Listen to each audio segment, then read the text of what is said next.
بسم الله الرحمن الرحيم. السلام عليكم ورحمة الله وبركاته. إن الحمد لله نحمده ونستعينه ونستهديه ونعوذ بالله من شرور أنفسنا وسيئات أعمالنا من يهده الله فلا مضل له ومن يضلله فلا هادي له فأشهد أن لا إله إلا الله وحده لا شريك له وأشهد أن محمدا عبده ورسوله لا نبي بعده.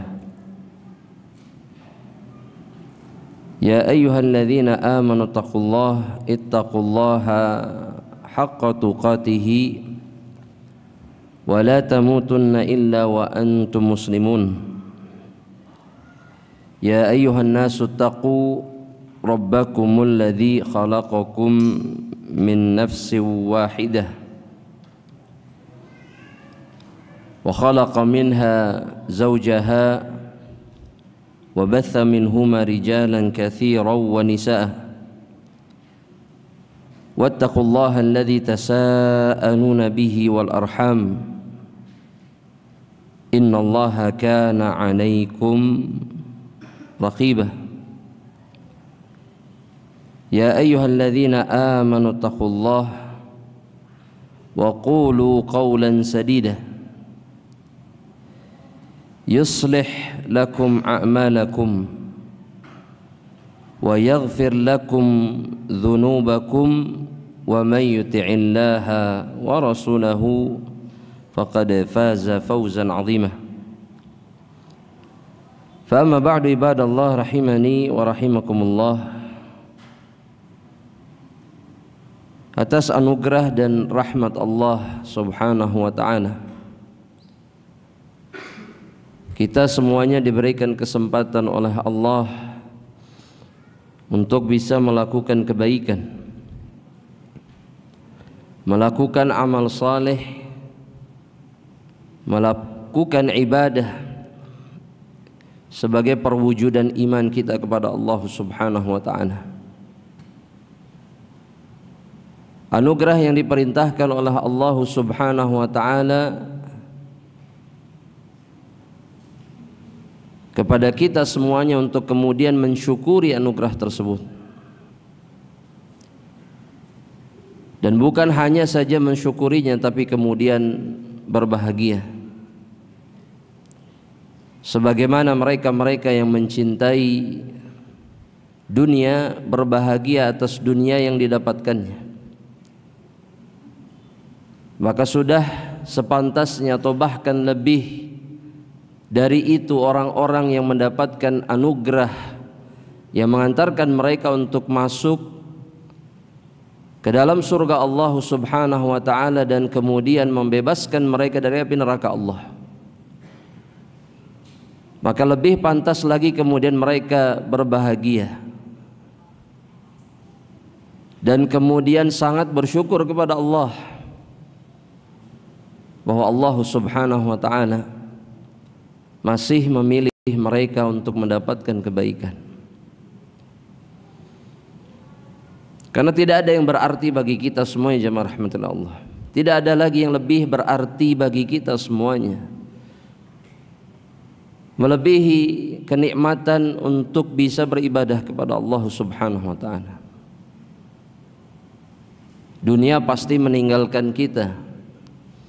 Kesenangan dunia itu hanya sesaat. Kenikmatan-kenikmatan yang kita dapatkan di dalam perjalanan singkat ini di dalam dunia adalah kenikmatan-kenikmatan yang pasti dilupakan dan terlupakan. Tapi ketika seseorang mendapatkan kenikmatan yang mengantarkan mereka kepada Allah, maka kenikmatan inilah yang akan kita syukuri kelak di hadapan Allah subhanahu wa ta'ala. Ahibati fillah wa ikhwani fid din, azanallahu wa iyyakum. Dan kita pun bersyukur kepada Allah masih diberikan kesempatan oleh Allah untuk menyelesaikan dan melanjutkan pembahasan kitab Syarhu Usulil Iman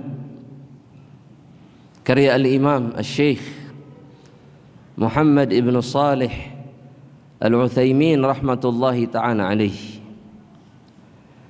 Di penghujung pembahasan tentang Al-Aslul Khamis, usul atau pokok yang kelima dari arkanul iman, itu al-imanu bil yaumil akhiri. Ketika Syekh rahimahullahu ta'ala membantah syubhat,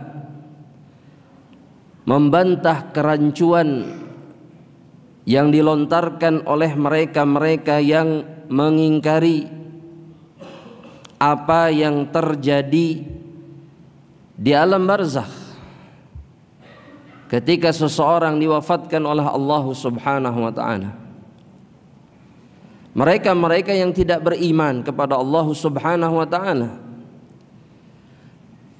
tidak mempercayai apa yang akan terjadi di alam barzakh, alam di antara dua alam yang diciptakan oleh Allah Subhanahu wa ta'ala, alamud dunya wa alamul akhirah, di mana Allah Subhanahu wa ta'ala biarkan hamba-hambanya menantikan hari kebangkitan, menantikan hari perhitungan, hari hisab di alam barzakh, sambil kemudian mereka merasakan apa yang menjadi balasan perbuatan mereka meskipun mereka belum berhadapan dengan Allah dan kemudian diperhitungkan amalannya oleh Allah Subhanahu wa ta'ala. Tapi Allah segerakan bagi orang-orang yang beriman, bagi orang-orang yang saleh, balasan kebaikan mereka di alam barzakh. Begitu juga dengan mereka-mereka yang fasik, mereka-mereka yang munafik, mereka-mereka yang kufur dan kemudian menduakan Allah Subhanahu wa ta'ala. Mereka pun akan merasakan apa yang menjadi balasan perbuatan mereka meskipun mereka belum berhadapan dengan Allah Subhanahu wa ta'ala. Tapi ini hanya bisa diterima oleh mukmin yang sempurna keimanan. Adapun orang-orang yang tidak beriman, khususnya tidak mengimani hari akhir, maka tidak ada satupun kejadian hari akhir yang mereka anggap kemudian akan terjadi atau mungkin terjadi. Bagi sebagian orang, mereka menganggap manusia yang seperti ini adalah manusia-manusia yang logis, yang menggunakan akal mereka. Betul tidak? Jamaah, logis tidak? Bahwa di alam barzakh itu tidak mungkin dilapangkan seluas-luasnya, atau tidak mungkin kemudian disempitkan, tidak mungkin kemudian alam barzakh atau liang lahat itu menjadi salah satu kubangan api neraka Allah Subhanahu wa ta'ala. Gimana caranya? Logis tidak? Logis. Logis. Bagi mereka yang tersesatkan oleh akal mereka. Sedangkan ada ribuan hal lain di dunia ini, bahkan di dalam kehidupan mereka yang tidak bisa mereka cerna, tapi kemudian mereka terima.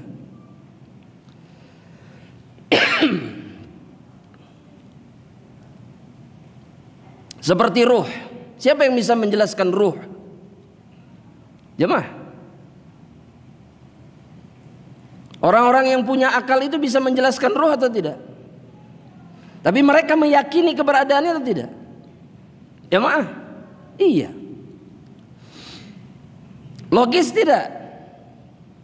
Gak logis. Seperti rizki, mereka terima. Tapi lantas kenapa kemudian ketika berbicara tentang hari-hari setelah kematian mereka tidak terima? Maka Syekh membantah syubhat-syubhat mereka. Kata Syekh, ini ketika berbicara tentang apa yang akan terjadi di alam barzakh.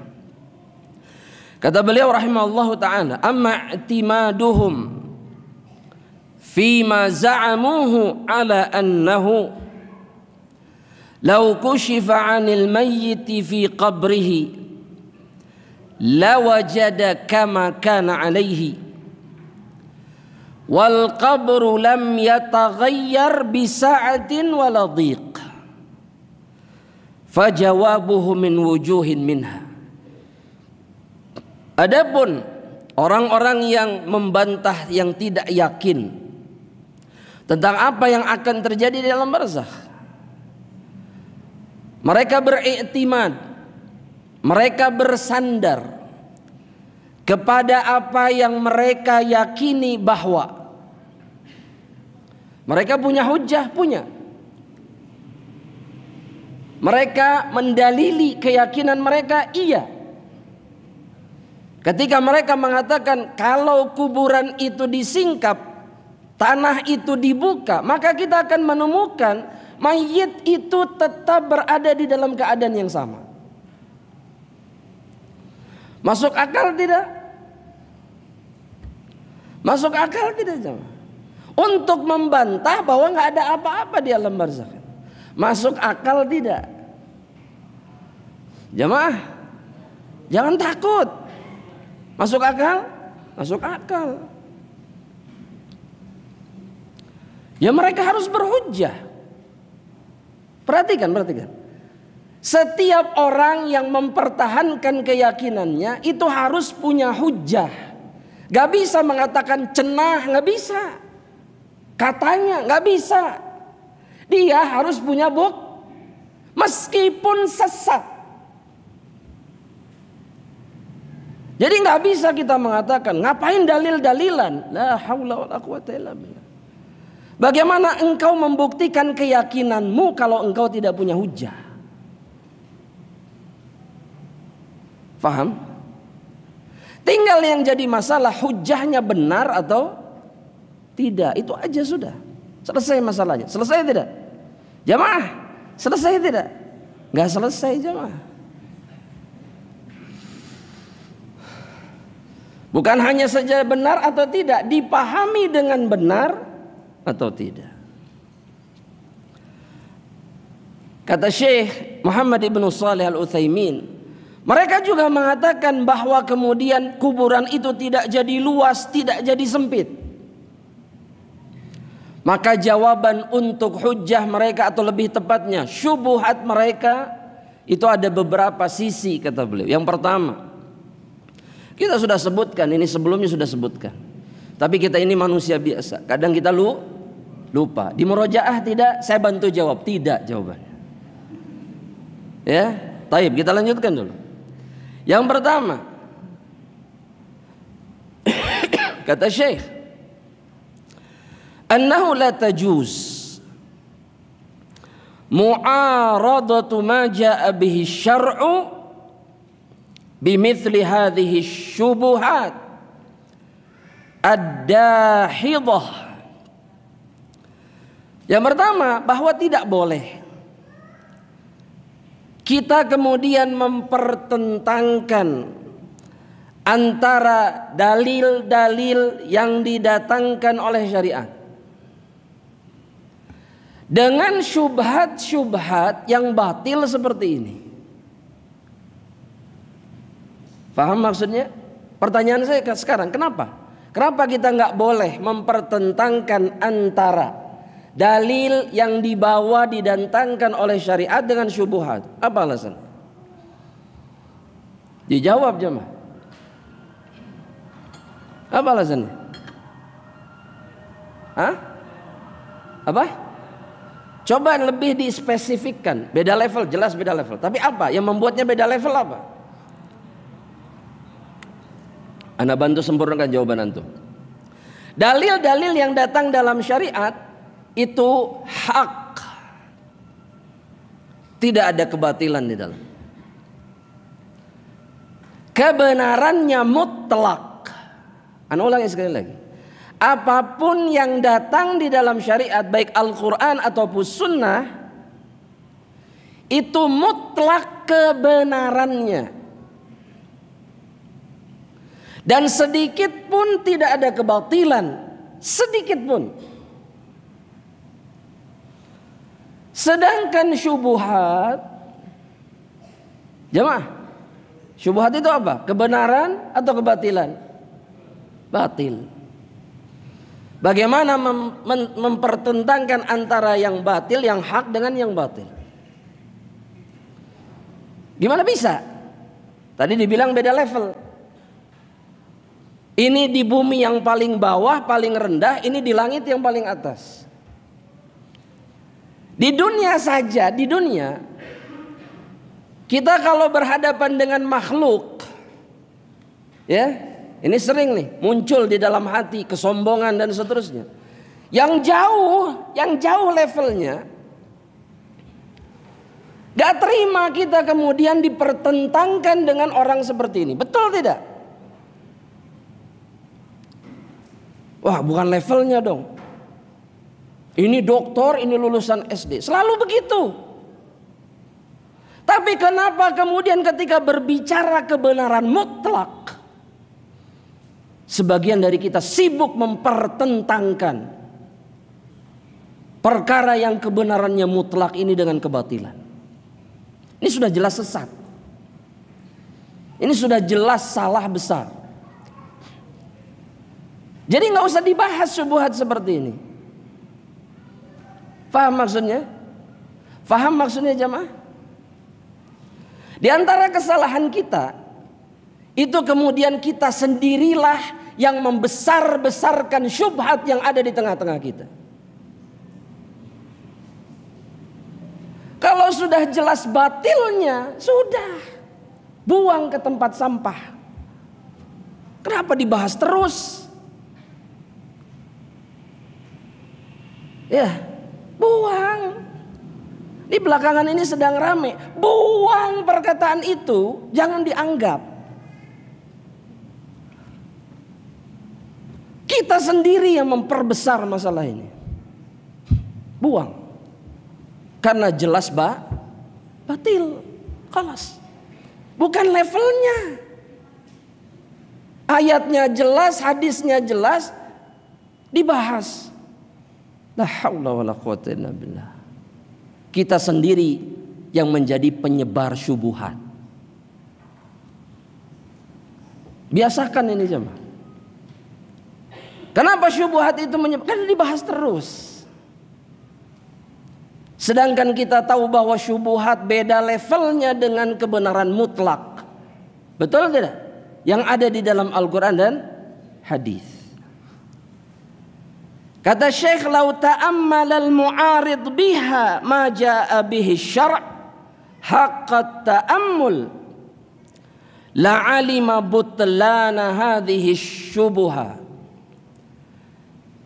Kalaulah orang yang menentang itu, dia betul-betul memperhatikan apa yang datang di dalam syariat,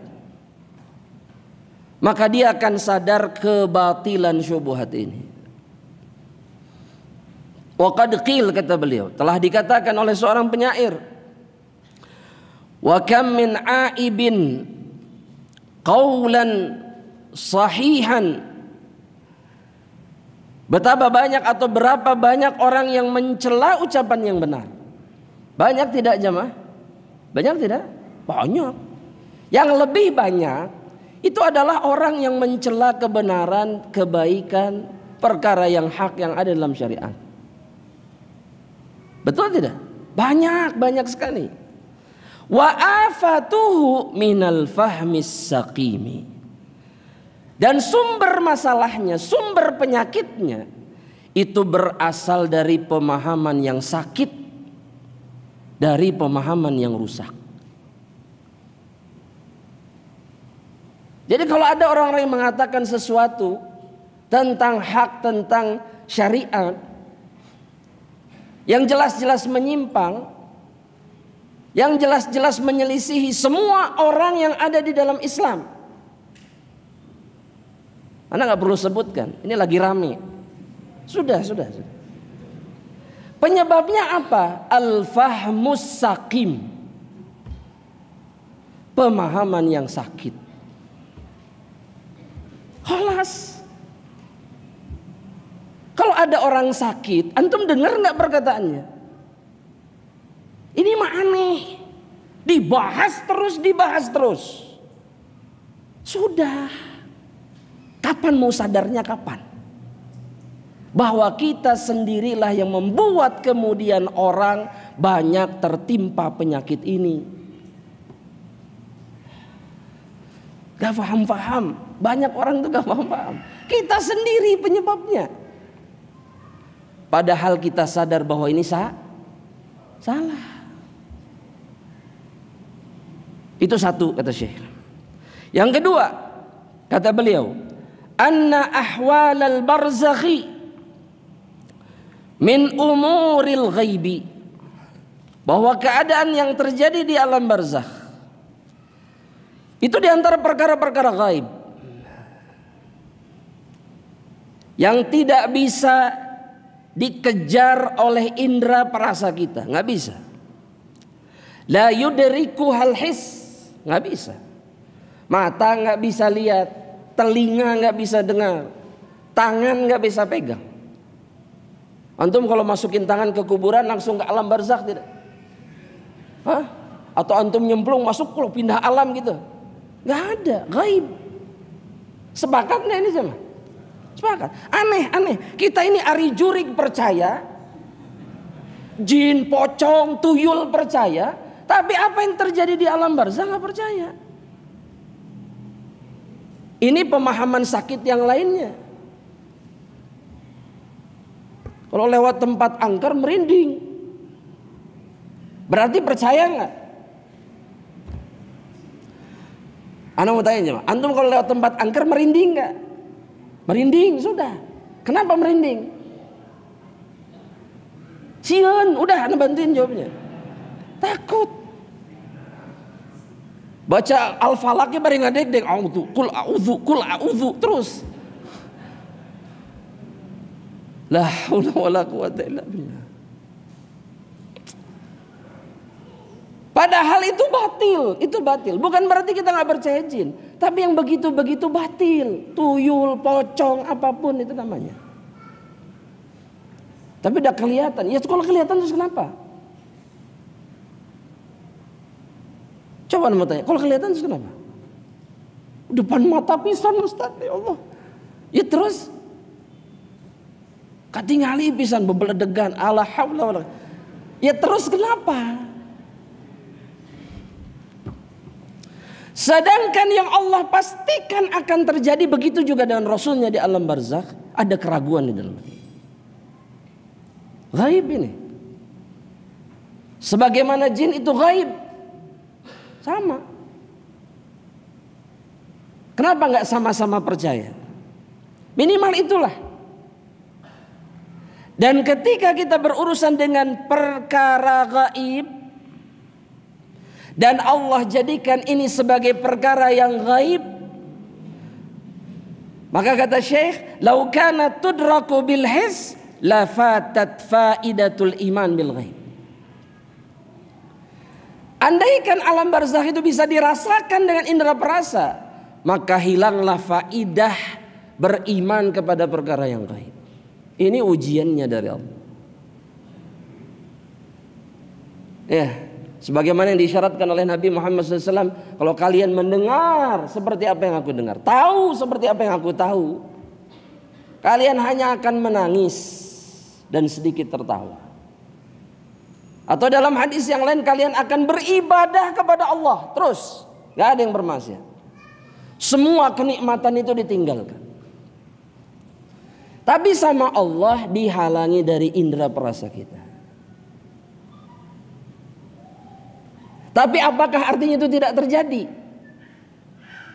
Maka jawabannya tidak.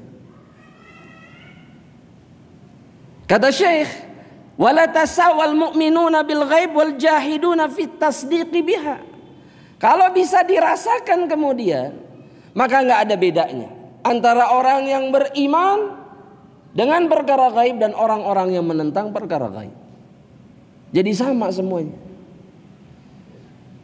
Betul jamaah? Jamaah, antum yakin nggak alam barzakh itu ada? Yakin?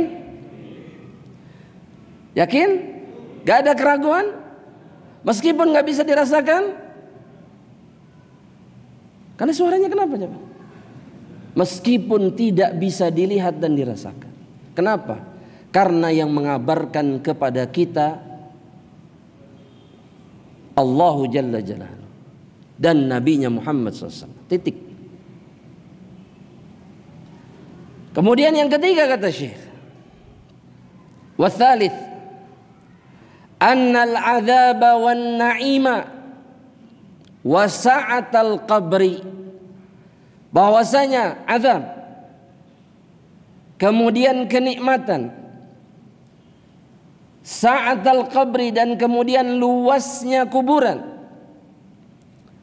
wa dhiqihi dan kemudian sempitnya, innama yudrikuha al-mayyitu duna ghairihi. Yang merasakan itu memang mayit, dan selain mereka tidak akan merasakan. Karena memang Allah jadikan barzakh itu untuk siapa? Mayit, bukan untuk kita. Mayit, dia jelas dan nyata merasakan.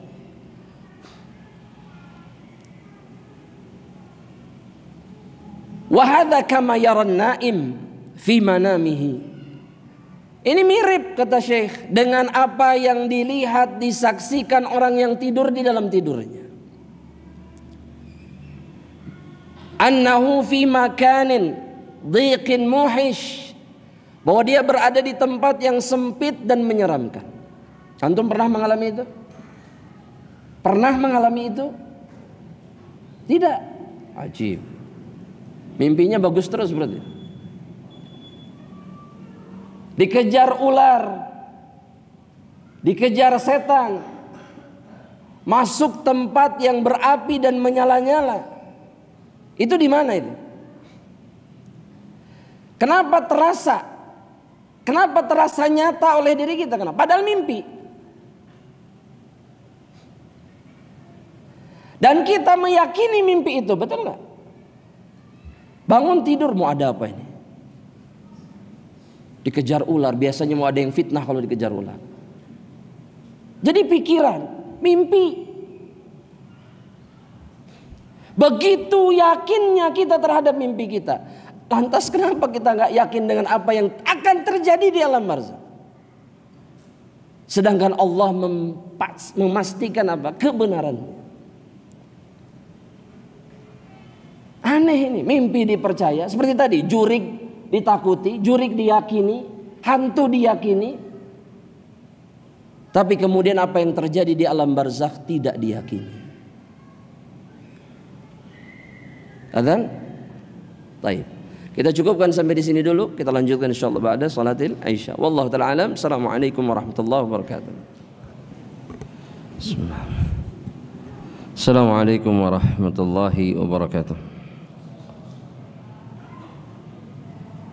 Innal hamdalillah nahmaduhu wa nasta'inuhu wa nastahdihi wa na'udzu billahi min shururi anfusina wa sayyiati a'malina.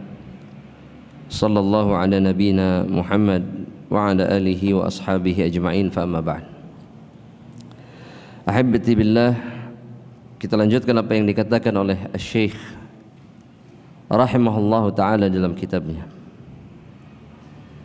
Beliau mengatakan, wa hadza kama yara an-na'imu fi manamihi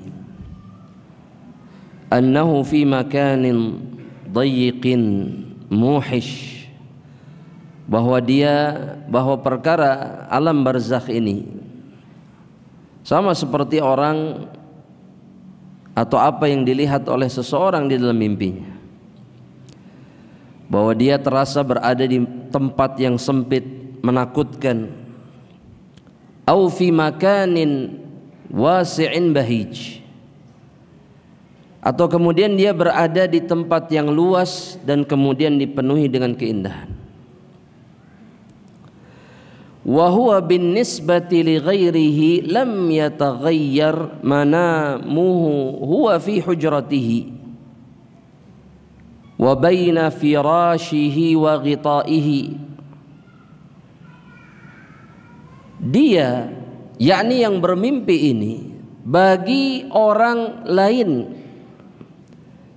yang tidak berada di mimpi yang sama, bagi orang yang tidak terlelap di dalam tidurnya, maka orang yang bermimpi ini lam yataghayyar, yang terlihat dari dirinya dia tidak berubah tidurnya, dia tetap berada di kamarnya antara kasur dengan selimutnya. Sedangkan yang bermimpi, dia sangat yakin dan sangat terasa bahwa dia berada di tempat yang lain. Bukankah itu yang terjadi? Kata Syekh, laqad kana Nabi sallallahu alaihi wasallam, dan sungguh Nabi Muhammad sallallahu alaihi wasallam, Nabi kita Muhammad sallallahu alaihi wasallam, yuha ilaih, Allah turunkan wahyu, diturunkan wahyu kepada dirinya.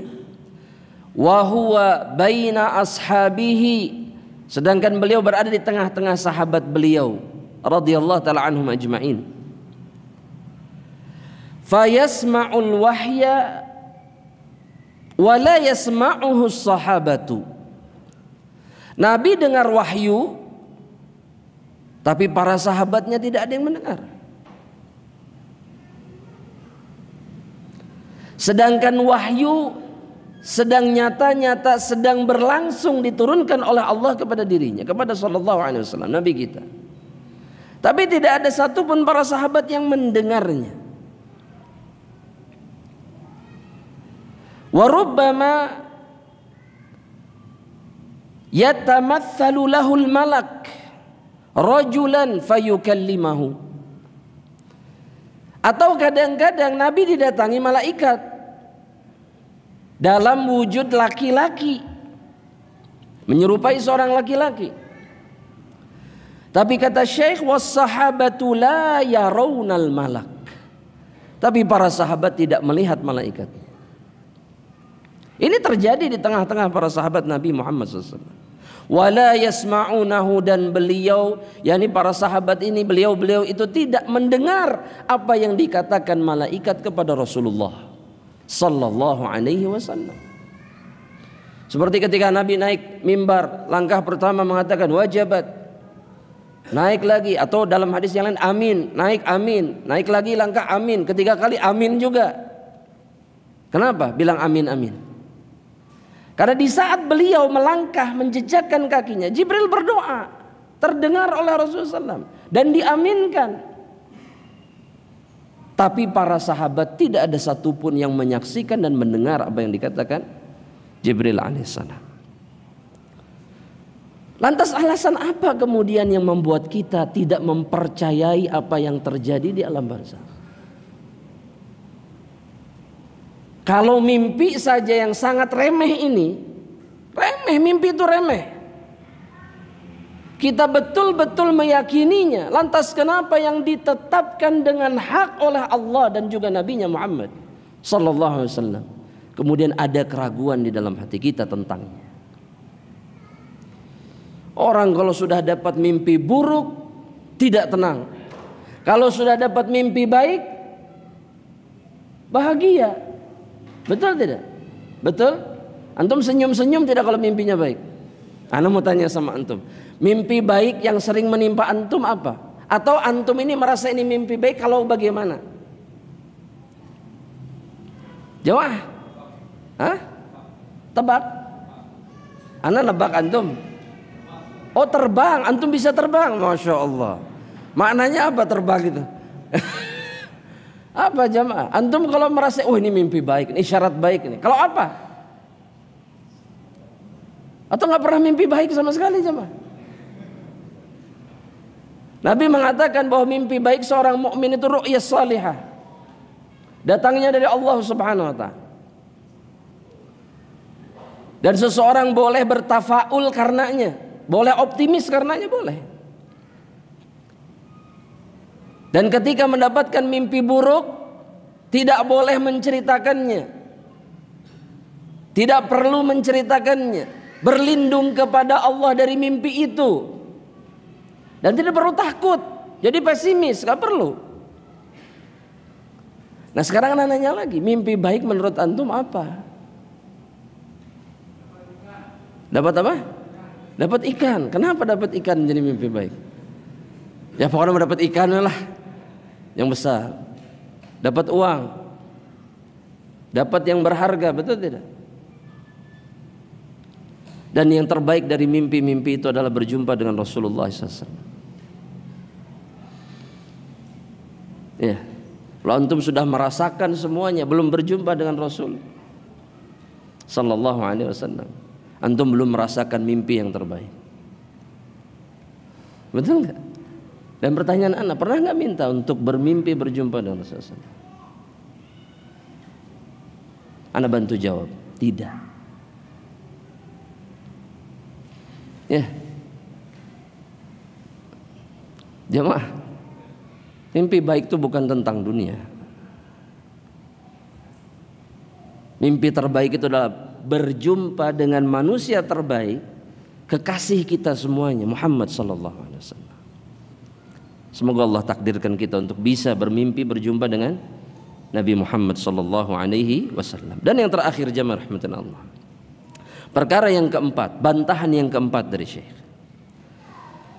anna idrakal khalqi mahdud bima makkanahumullahu ta'ala min idrakihi, bahwa kemampuan seorang makhluk untuk mendapati sesuatu itu terbatas, untuk bisa merasakan sesuatu itu terbatas. Allah yang membatasinya, kata Syekh. Wala yumkinu an yudriku kulla mawjud, dia tidak mungkin bisa merasakan semua perkara yang ada. Paham maksudnya?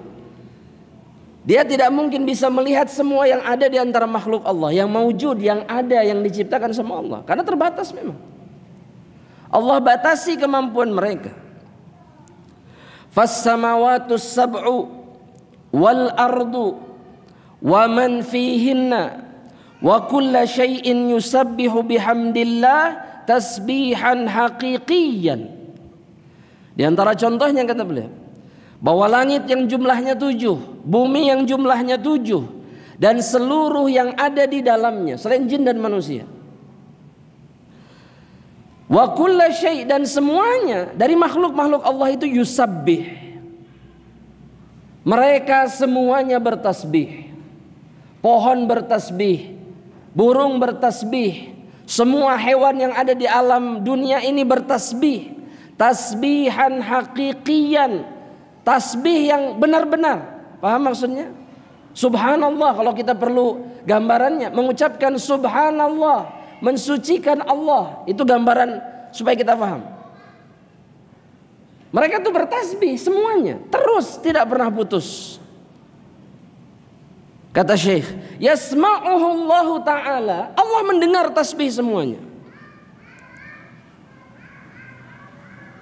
Kadang-kadang ya, yusmi'uhu, kadang-kadang Allah memperdengarkannya kepada sebagian makhluk. Nabi kita pernah mengalami itu tidak? Jemaah, Nabi kita mengalami itu tidak? Mengalami. Nabi mendengar batu misalkan contohnya mengucapkan salam, atau binatang yang berdoa meminta dan mengeluh kepada Nabi Muhammad SAW.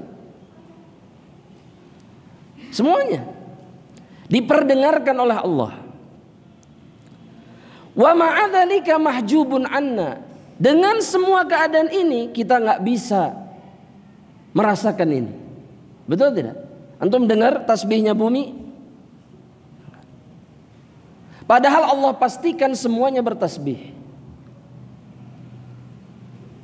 Makanya kalau antum merasa diri, atau bukan antum lah, siapapun di antara kita yang merasa dirinya mulia, wah karena ana sudah ini, kenal itu, segala macam. Adakah keadaan kita sama seperti tanah yang kita injak, yang tidak pernah putus dari tasbih kepada Allah?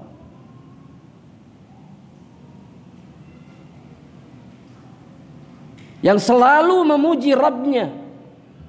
Sama enggak keadaan kita dengan mereka? Yang kita hinakan dengan injakan-injakan kaki kita. Injak. Tapi mereka tidak pernah putus bertasbih, memuji, mensucikan Rabbnya tabaraka wa ta'ala. Dan Allah sendiri yang mengatakan di dalam Al-Quran, dalam suratul Isra ayat yang ke-44, kata Syekh, apa kata Allah dalam surat ini? Tusabbihu lahu as-samawatus sab'. Langit yang jumlahnya 7 lapis itu bertasbih, mensucikan Allah. Wal ard, dan begitu juga dengan bumi. Wa man fihinna, dan seluruh makhluk Allah yang ada di antara langit dan bumi. Semuanya. Bukan yang ada di bumi saja, tapi semuanya bertasbih. Planet, bintang, meteor, semuanya. Di langit itu ada apa saja, jemaah? Antum nggak peduli di langit ada apa saja. Ya pokoknya langit itulah pokoknya. Kelas. Gitu. Padahal Allah menyebutkan semuanya sebagai bukti kebesaran Allah, kita nggak pernah memikirkannya. Bagaimana Allah menciptakan bintang-bintang yang beredar di garis edarnya. Allah tuh mengabarkan bukan kesia-siaannya mah. Kita disuruh mikir betapa hebatnya Rabb kita ini. Anak nggak urusan planet mau ada, ya memang harus ngapalin nama planet, nggak usah. Tapi mengetahui keadaan yang ada di langit itu sebatas kemampuan kita, semestinya membuat kita lebih tunduk kepada Allah. Kita kan belajar planet dari SD jemaah. Tapi secuil pun nggak pernah menambah keimanan. Hanya sibuk ngapalin nama-namanya. Kata Allah semuanya illa yusabbihu bihamdihi, bertasbih, memuji Allah subhanahu wa ta'ala.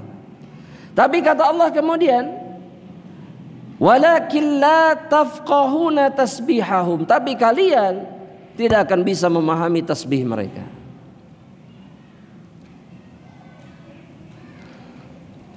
Allah memastikan bahwa engkau wahai manusia terbatas, kemampuanmu ini sangat terbatas. Sudah.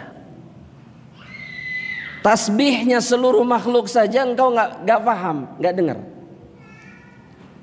Lantas kemudian membahas apa yang akan terjadi dalam barzakh, meragukan atau meragui apa yang akan terjadi di dalamnya.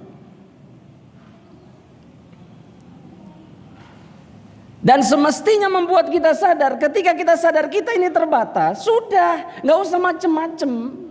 Kalau boleh anak bahasa, nggak usah macem-macem. Dengar apa yang dikabarkan oleh Allah, terima apa yang dikabarkan oleh Rasulullah SAW, selesai. Untuk mencerna tasbihnya makhluk Allah yang lain saja kita tidak sanggup. Nggak sanggup kita mencerna. Dengarnya saja nggak sanggup, paham saja tidak. Kemudian membahas perkara yang jauh lebih besar dari. Pantas gak orang yang seperti ini jemaah? Hah? Orang gak paham ini dan itu kemudian berbicara dalam perkara itu, pantas gak? Gak pantas. Punya hak tidak? Gak punya hak. Semestinya dia sadar diri atau tidak? Sadar diri bahwa dia begitu lemahnya.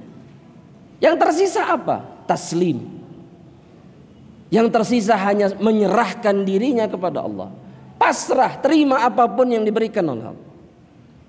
Khalas. Gak ada pilihan lain. Kita ini gak punya pilihan. Apalagi ketika kita sadar bahwa kita ini tidak mampu dan tidak punya kekuatan. Makanya jamaah rahmatillah Allah subhanahu wa ta'ala, ya, orang-orang yang melakukan perbuatan seperti ini, yang meragukan apa yang ditetapkan Allah dan Rasulnya, mereka adalah manusia-manusia lemah yang sombong.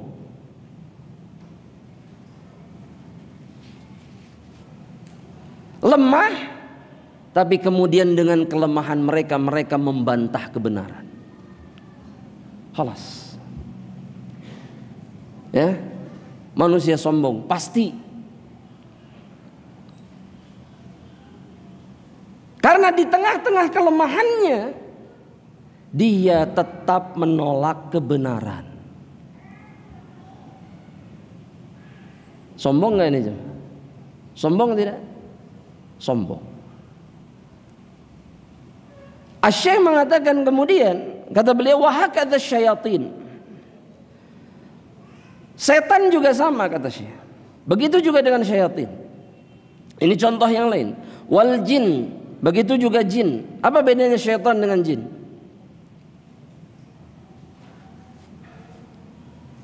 Jamaah dijawab jamaah. Bedanya syaitan sama jin apa? Hah? Syaitan sudah pasti jin? Belum tentu. Nggak pasti jin. Kalau jin pasti syaitan? Nggak juga. Syaitan itu sifat. Betul? Ada manusia, ada jin. Marodah itu artinya pembangkang. Syaitan itu adalah setiap makhluk Allah yang membangkang. Itu syaitan. Mau jin, mau manusia.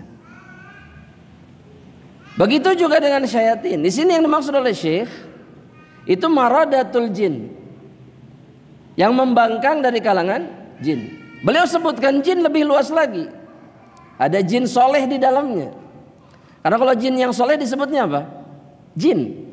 Jin. Dinamainya apa? Jin.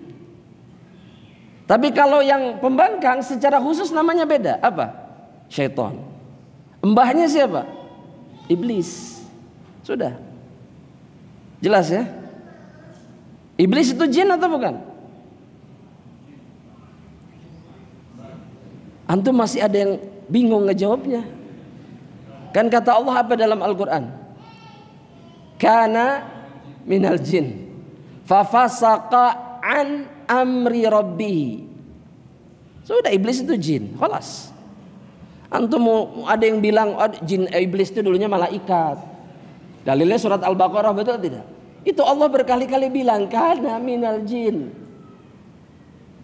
Jin. Khalas. Tapi disebut iblis khusus, yang ditutupi dari kebenaran, dari perkara hidayah, yang menentang Allah pertama kali di alam semesta ini. Karena apa? Sombong. Dan ciri kesombongannya apa? Jemaah, membantah perintah Allah dengan akalnya, dengan kias. Saya lebih baik karena saya dari api, dia dari logis. Logis. Logis. Kalau bicara logis, logis. Ya, tapi akal ini tidak berfungsi pada tempatnya. Antum bayangkan, coba ini ana yakin antum jarang memikirkan. Iblis itu ketemu Allah, berbicara langsung dengan Allah. Dia masih bisa kufur. Lantas bagaimana dengan kita? Terus kita ngerasa aman, udah pengajian anak aman, kelas. Di atas manhaj yang hak, selesai, nggak ada. Iblis kurang manhaj apa? Kalau mau bahasa manhaj itu, manhajnya kurang apa? Mau tanya tadinya. Ayo, tapi dia kemudian membangkang Rabbul Alamin. Jadi nggak ada yang bisa merasa aman tuh kan. Kurang apa iblis? Dia tahu surga, dia tahu para malaikat, dia diajak bicara langsung oleh Allah, masih bisa kufur. Jangan pernah merasa aman.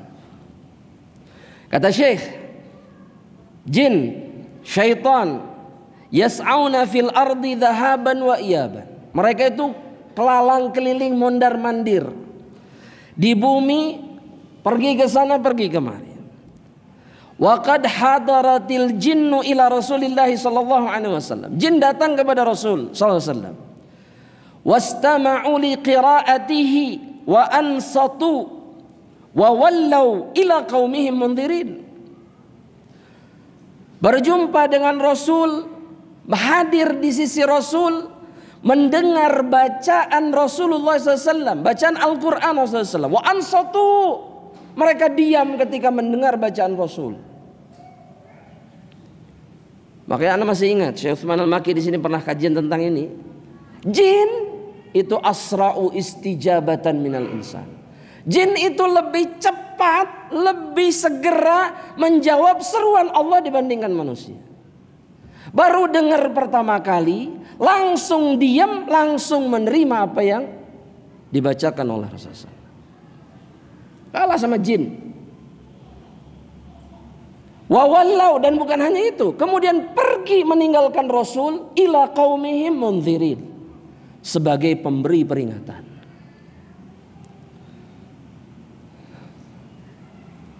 Abdullah bin Mas'ud mengatakan dalam satu athar itu disebutkan, aku melihat jejak-jejak jin di tanah. Langkah-langkah kaki mereka ada bekasnya. Kelihatan sama Abdullah bin Mas'ud. Tapi jejak kakinya, jinnya kelihatan tidak? Enggak. Kata Syekh, wa ma'a hadza fahum mahjubuna anna. Padahal mereka itu keliaran ke sana kemari. Mahjub, mereka itu tertutup dari kita. Kita nggak bisa lihat mereka. Tapi ada tidak? Ada. Bisa dirasakan tidak? Bisa. Keberadaan mereka bisa. Sebagaimana Nabi Muhammad SAW merasakannya. Jadi nggak aneh kalau misalkan tiba-tiba ada yang dek, ya ketok-ketok, tok gitu ya, di rumah. Assalamualaikum. Loh iya. Jin, mungkin nggak? Mungkin. Meskipun kita nggak bisa lihat mereka.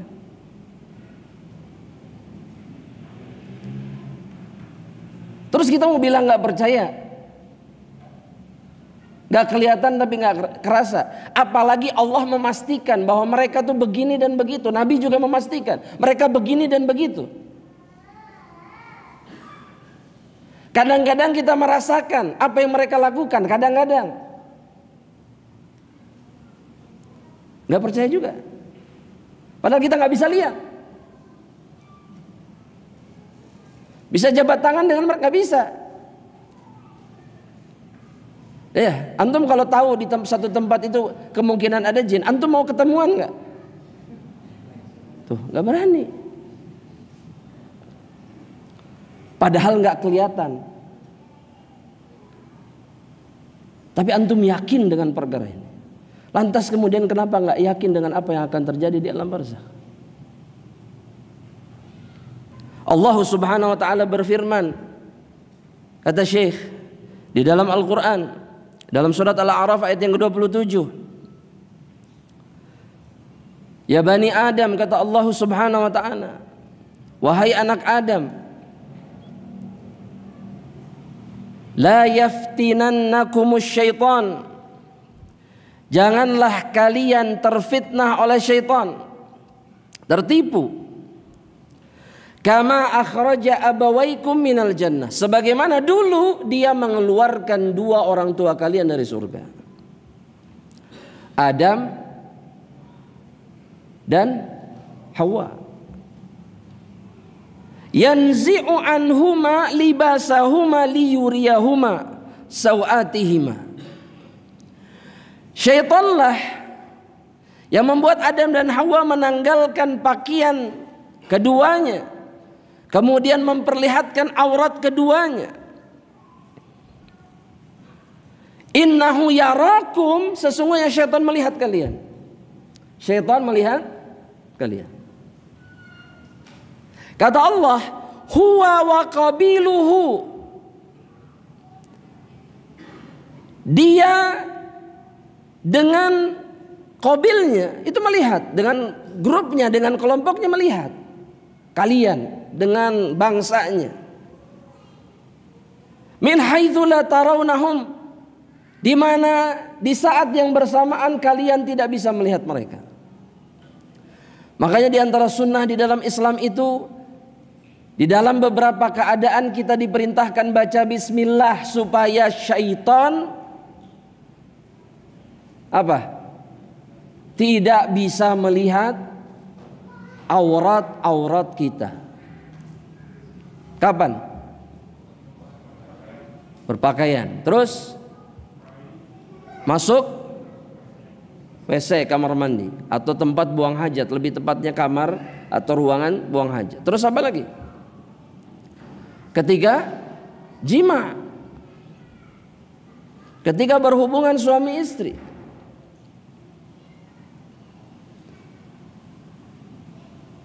Mereka bisa lihat kita, mereka betul-betul ada, tapi kita kemudian tidak bisa melihat mereka.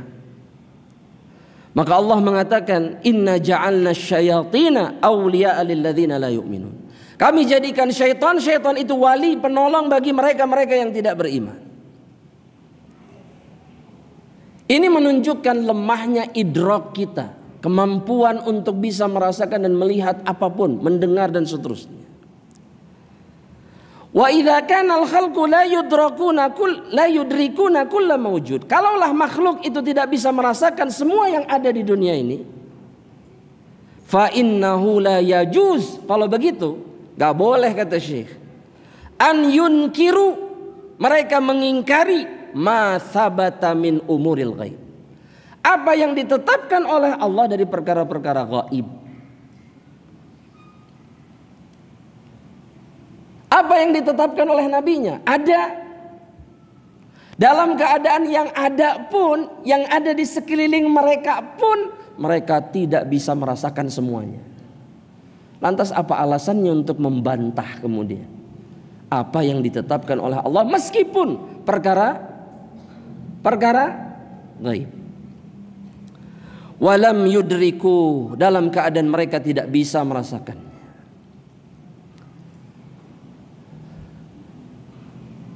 Inilah yang benar dari logika anak Adam. Syekh itu sedang menggunakan apa? Logikanya. Tapi logika yang tunduk di bawah dalil. Karena memang agama ini untuk siapa? Untuk siapa jemaah? Untuk orang-orang yang berakal dan berfikir. Dan itulah kalimat terakhir yang disampaikan oleh Syekh di dalam pembahasan poin yang kelima, al-iman bil yaumil akhir. Dalam perjumpaan berikutnya insyaallah kita masuk ke dalam usulul iman yang keenam. Yang terakhir, al-iman. Yang terakhir apa coba? Bil qadar khairihi wa syarrihi. Dan semoga Allah mudahkan perjumpaan berikutnya. Wallahu ta'ala alam. Jangan rahmatillah Allah subhanahu wa ta'ala. Jika ada pertanyaan, Anda persilahkan. Jika tidak, alhamdulillah. Silakan, siapa yang mau bertanya? Kalau enggak ada, kita akhiri kajian. Fadhal.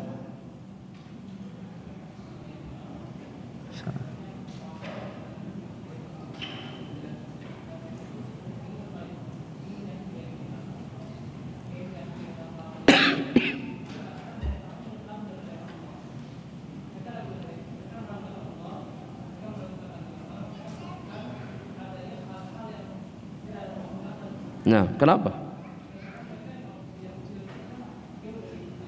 Ya. Nah, ya mereka harus kembali kepada Allah Subhanahu wa ta'ala, kembali kepada agama Allah. Kalau mereka ingin meyakini Allah, meyakini apa yang menjadi perkara-perkara wajib untuk diyakini, ya mereka harus kembali kepada Allah dan Rasulnya, kembali kepada Islam. Selama mereka tidak mendekat kepada Allah dan Rasulnya, tidak kembali kepada Islam, maka selama itu pula mereka tidak akan pernah memiliki keyakinan. Nah, banyak di antara saudara-saudara kita itu mengingkari sebetulnya. Mereka tahu ini benar, tapi mereka kemudian mengingkarinya. Bisa jadi kesombongan, bisa jadi hawa nafsu, bisa jadi faktor yang lainnya. Nah, faktor-faktor ini harus dibuang. Dan kebanyakan yang menyebabkan orang-orang itu tidak yakin sombong. Membantah kebenaran padahal telah nyata di hadapan mereka, di depan mata mereka. Nah, ini harus hilang, harus dibuang. Lantas tugas kita gimana? Tugas kita hanya menyampaikan. Hanya ngasih tahu, sudah selesai. Hidayah bukan urusan kita. Mereka terima, alhamdulillah. Ditolak, ditolak, ya sudah, selesai. Jangan juga terlalu berlebihan menghadapi keadaan seperti ini. Nabi nggak pernah sedih Abu Lahab itu ditetapkan oleh Allah menjadi ahlun nar, nggak pernah.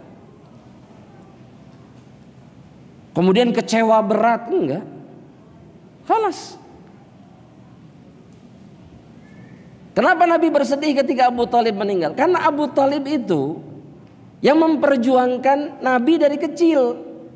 Ada hubungan yang berbeda dengan Abu Thalib. Karena itu Rasulullah betul-betul sedih. Karena akhirnya ternyata beliau tidak mati di atas Islam.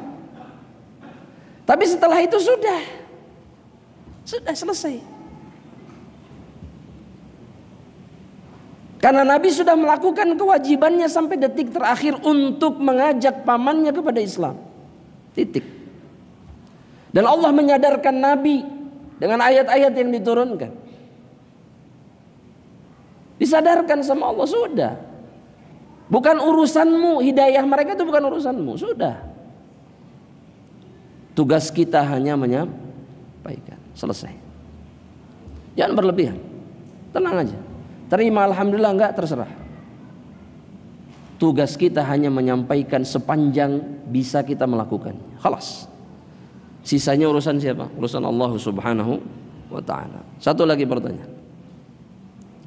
Nah, ini pertanyaan terakhir. Assalamualaikum warahmatullahi wabarakatuh. Waalaikumsalam. Pertanyaannya sedikit, Ustaz. Bagaimana kiat menangkal syubhat yang sekarang banyak, Ustaz? Barakallahu fiik. Yang sekarang apa? Ya, sekarang syubhat itu kan banyak ya. Iya. Kiat menangkalnya, membentengi diri gitu. Yang pertama, jangan didengar. Karena kata Ibnu Abbas, inna syubaha qattafah. Yang namanya syubhat itu menyambar. Jangan didengar. Semua salafus salih ketika berhadapan dengan ahlu syubuhat, mereka menutup telinganya. Kalau kita sekarang didengar sampai akhir. Anak kasih istilahnya dalam bahasa Arab, namanya fudul. Fudul itu artinya ingin tahu, kepo apapun yang terjadi. Nah, masalahnya kita fudul untuk sesuatu yang bisa menghancurkan agama kita pasti binasa. Kita tahu ini salah, kita tahu ini sedang dibantah, tapi kita justru mendengarkan secara lengkap dari awal sampai akhir. Maunya apa? Fudul. Ya pengen tahu aja supaya datanya lengkap. Ya Allah, antum sama Imam Ahmad lebih hebat siapa? Imam Ahmad tutup telinga. Muhammad Nasiruddin Albani rahimahullah ta'ala ketika berhadapan dengan seseorang yang menyimpang, akidahnya menyimpang, ceramah, Syekh Albani nangis ketika dengar, nangis, berderai air mata. Kemudian beliau menutup telinganya, kemudian memerintahkan murid-muridnya untuk jangan didengar orang ini, jangan didengar. Kita enggak, kita dengerin sampai hatam.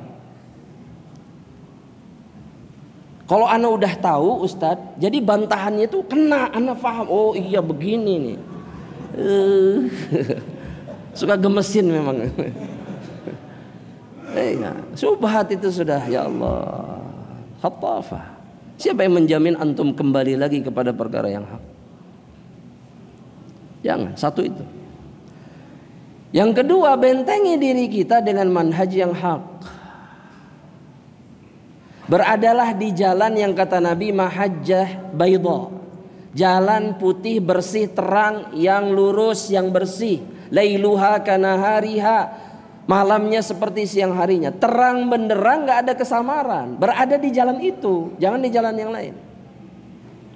Kembali kepada Allah, kembali kepada Rasulullah SAW, kembali kepada pemahamannya para sahabat. Antum selamat insyaallah dari syubhat. Yang ketiga apa? Berdoa sama Allah. Siapa yang bisa menjamin kita itu selamat sampai kita diwafatkan oleh Allah? Kalau bukan karena Allah yang menjaga kita. Apakah kita berpikir para ulama itu tidak pernah berdoa kepada Allah untuk dilindungi dari kesesatan? Enggak, mereka justru terus berdoa dan minta. Karena hati itu bolak-balik. Makanya jangan pernah mencoba-coba. Dan jangan di-share. Ini lagi viral, Ustadz lagi viral.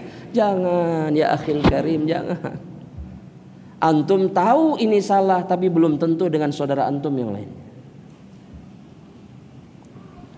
Makanya anak tanya, mau sampai kapan kita punya kebiasaan kayak gini? Mau sampai kapan? Yang lagi viral, jelas syubhat, bahkan jelas salahnya jelas, terus disebar terus kemana-mana. Apa yang dicari?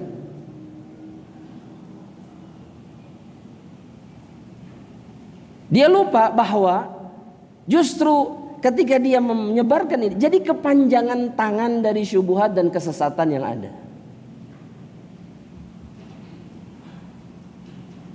Mau sampai kapan? Berhenti, ngaco udah titik selesai. Ya, ini betul-betul anak wanti-wanti jemaah. Mau sampai kapan? Jangan jadi justru penolong mereka-mereka yang menebar kekeliruan dan syubhat. Berhenti. Kalau sampai ke HP antum, berhenti di situ. Jangan berpindah ke tempat yang lain. Khalas. Ini enggak. Share grup keluarga. Share grup teman SMA angkatan 1, 2, 3, 4, 5, 7, 8, 9, 10. Kuliah ini, kuliah itu.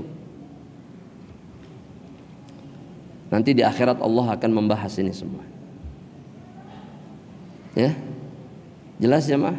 Dan mudah-mudahan ini bisa dipahami jemaah rahmatillah Allah. Mudah-mudahan Allah menjaga kita semuanya.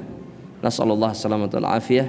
Semoga Allah mudahkan kita untuk berjumpa di perjumpaan berikutnya. Aqulu qauli hadza. Kita akhiri dengan doa kafaratul majlis. Subhanakallahumma wa bihamdika asyhadu an la ilaha illa anta astaghfiruka wa atubu ilaik. Assalamualaikum warahmatullahi wabarakatuh.